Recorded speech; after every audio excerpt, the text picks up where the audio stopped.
Nikki from Pin Cut Sew Studio.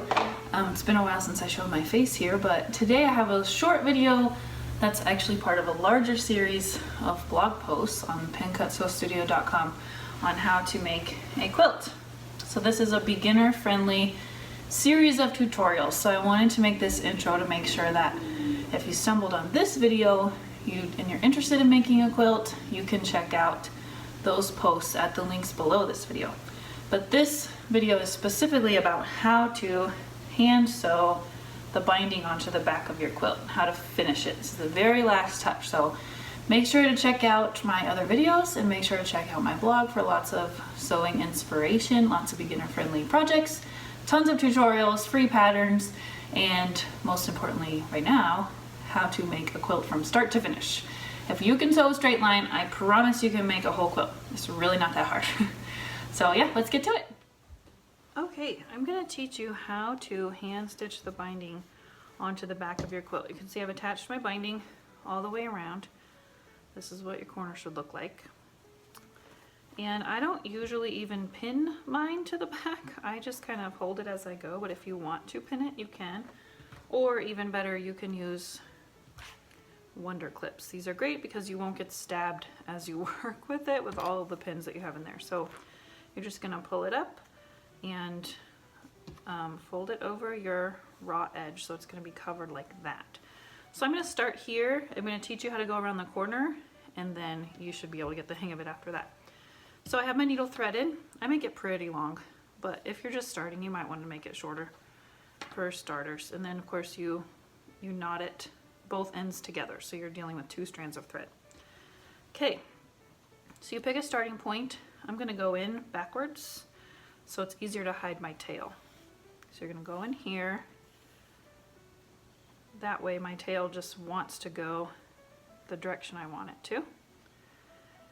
And then you're just gonna make small slip stitches. So you're gonna try to get a few fibers of the underneath fabric. Make sure you don't go all the way through to the other side though. And then a few fibers of your binding fabric.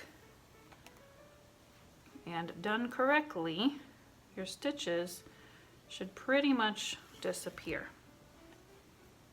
Oops. This is hard with the tripod in my way.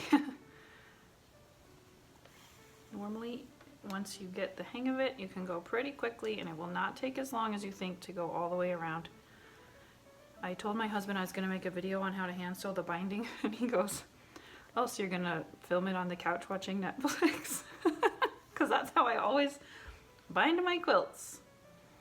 So again, I'm just going from right to left. I'm grabbing a few fibers underneath, a few fibers of my binding, probably more of the underneath than the binding. And you just keep going that way. So it should look real nice, just like this. It will take some practice if you're new to this.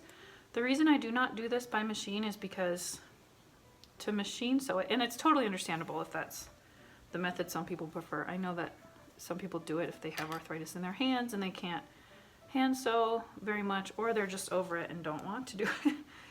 But I just really love how nice it looks on the back being hand sewn. But if you were going to do it by machine, you would do it from the top and either zigzag or do a very careful straight stitch, making sure that you're catching this underneath here, because you'd be sewing along here. But I have never been able to get that to look nice on the back. My mom's really good at it. I am not. Also, if I'm going to watch Netflix anyway, might as well do some handwork. Okay, so I'm going to keep going all the way to this corner.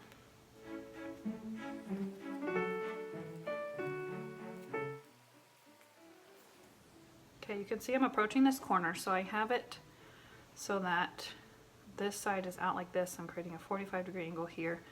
I'm going to go until my stitches make this intersection down here. And then I'm going to go ahead and miter this corner by folding this over like so.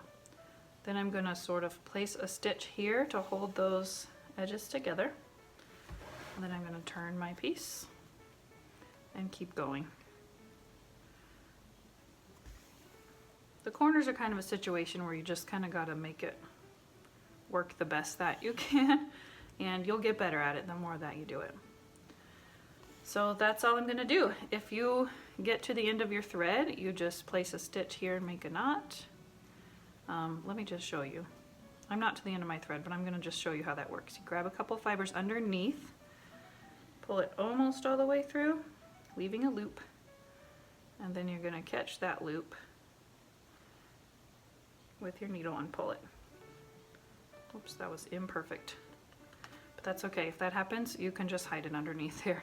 And then you're going to do that again, and then you would snip it off, and when you start your next one, you tuck those tails under here and you just keep going with your next thread. So I hope that was pretty clear. Once you get the hang of it, it should look pretty nice. This is the last step for your quilt.